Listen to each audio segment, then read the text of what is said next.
کوئی شخص آخرت کی عزت اور مراتب عالیہ کو 3 چیزوں کے بغیر حاصل نہیں کر سکتا۔ ایک تو اخلاص عمل، دنیا کی امیدوں کو چھوٹا کرنا اور تقوی کو لازم پکڑنا۔ بے شک وہ کام جس کی نسبت تجھے وہ علم نہیں کہ وہ کب پیش آئے گا، مناسب ہے کہ تو اس کے پیش آنے سے پہلے اس کے لیے تیار رہے۔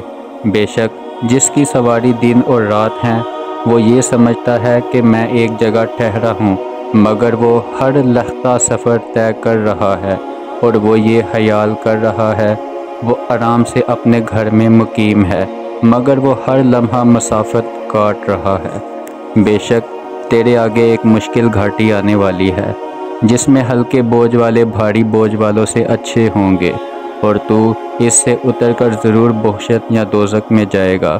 اور بے شک اللہ تعالیٰ نے ایک فرشتہ مقرر کر رکھا ہے جو ہر روز یہ پکارتا ہے کہ اے اہل ایمان، اے دنیا تم پیدا ہو کر آخر ایک دن مر جاؤ گے، جو مسکن بناتے ہو وہ آخر ایک دن خراب اور ویران ہو جائے گا، اور جو مال جمع کرتے ہو وہ ایک دن جاتا رہے گا۔ اور جو شخص آخرت کو دنیا پر ترجیح نہیں دیتا، اس میں کوئی عقل اور دھیان نہیں ہوتا۔ اور جو شخص آخرت بیچ کر دنیا خریدتا ہے، وہ دونوں جہاں میں خسارہ پاتا ہے۔ جو شخص زمانے کے حالات کو سمجھتا ہے، وہ آخرت کی تیاری یا دنیا کے کاموں میں ہوشیاری اور مستعدی سے غافل نہیں ہوتا۔ آخرت تمہارے رہنے کا گھر ہے، بس اس لیے وہ سامان تیار کرو جو ہمیشہ تمہارے کام آئے۔ دوستوں، خوشی ہے اس شخص کے لیے جو آخرت کو یاد کرے اور اس کے واسطے نیک عمل کمائے، اور خوشی ہے اس شخص کے لیے جس نے آخرت کے لیے خالص کام کیے اور نیک عمل کمائے، اور وہاں کے واسطے ذخیرہ حاصل کیا اور ناجائز کاموں سے بچا رہا۔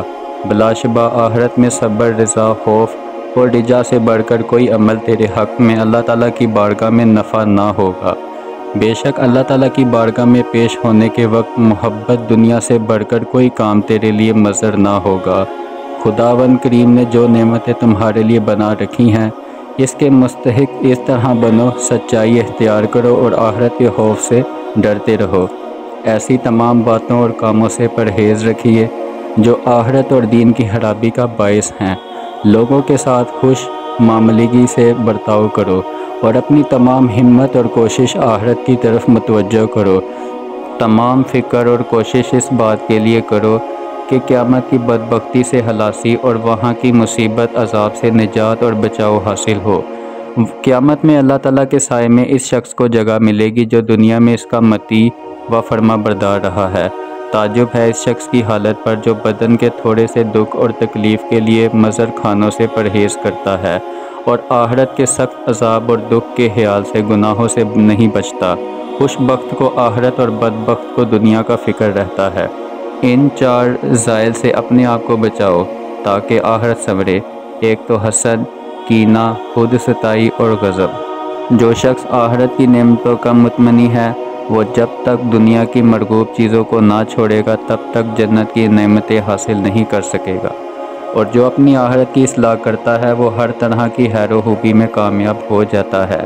خود اپنے نفس کو اپنا محافظ اور نگہبان مقرر کریں اور اپنی آخرت کے لیے دنیا سے کچھ حصہ لے لیں۔ اس آگ سے بچو کہ جس کی لپٹ تیار ہے، اس کی بھڑک تیز اور اس کا عذاب ہمیشہ نیا ہے۔ اپنی آخرت کی فکر رکھو اور اپنے نفس کا غم نہ کرو۔ بہت سے غمگین ہیں کہ ان کا غم کرنے سے دائمی خوشی حاصل کی، اور کئی ایک رنج میں ڈوبے ہوئے ساحل مقصود پر پہنچے ہیں۔ بنی آدم جنت کو چھوڑ کر اور کاموں میں مصروف ہے، اور یہ نہیں سمجھتے کہ دوزخ کی آگ اس کے آگے بڑک رہی ہے۔ جو شخص اپنے دین کو بگاڑ دیتا ہے وہ اپنی آخرت کو برباد کرتا ہے۔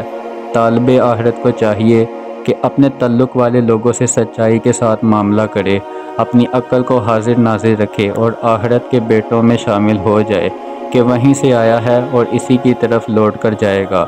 آخرت کے لیے اچھی طرح سے تیاری اور آمادگی کرنے اور بہت ساز ادارہ باندھ لینے کو لازم پکڑیے۔ دنیا سے بے لاگ آخرت کا عاشق اور شیدا ہو جانا چاہیے۔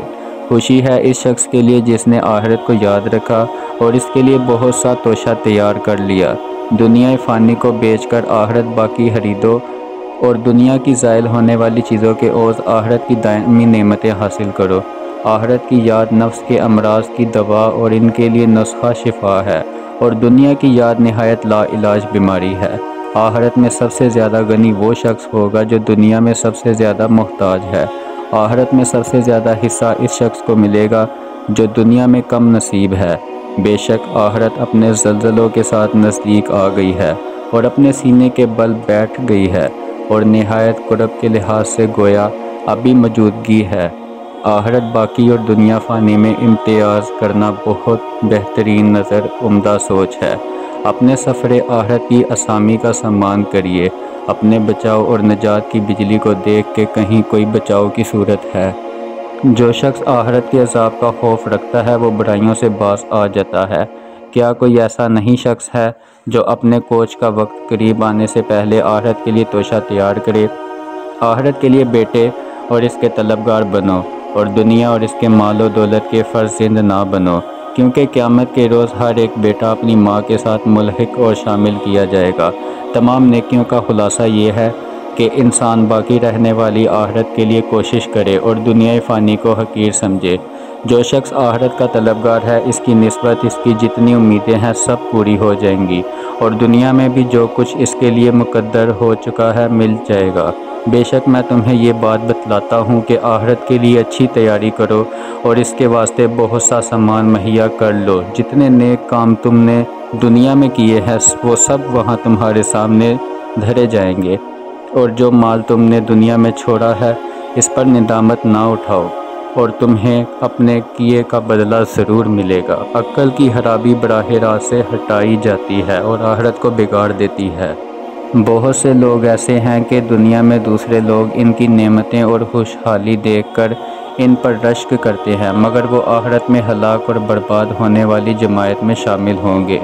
جو چیز گزر جائے وہ اس طرح ہو جاتی ہے کہ گویا اس کا وجود ہی نہ تھا، اور جو چیز آنے والی ہے اس کا آنا ایسا یقینی ہے کہ گویا وہ وجود میں آ چکی ہے۔ آخرت میں نہ تو اعمال صالحہ میں کچھ زیادتی ہوگی اور نہ گناہوں کے عذاب میں کمی ہوگی، اور جو شخص آخرت کی حرص رکھتا ہے وہ دین اور دنیا میں کامیاب ہو جاتا ہے، اور جو شخص دنیا کی خواہش رکھتا ہو ہلاکت کے گرداب میں پڑتا ہے۔ اس شخص سے بڑھ کر کون زیادہ نقصان میں ہو سکتا ہے جو آخرت کو دنیا کے عوض بیچ ڈالتا ہے۔ اپنی آخرت اور مات کی اصلاح میں کوشش کرو اور جہاد کو لازم پکڑیے۔ کسی جانے والی چیز کو مت پکڑو اور کسی آنے والی سے جدائی اختیار نہ کرو، کہ دنیا جانے والی اور آخرت آنے والی ہے۔ چاہیے کہ آخرت کا کام کرنے سے تجھے کوئی کام مانا نہ ہو۔ جزاک اللہ۔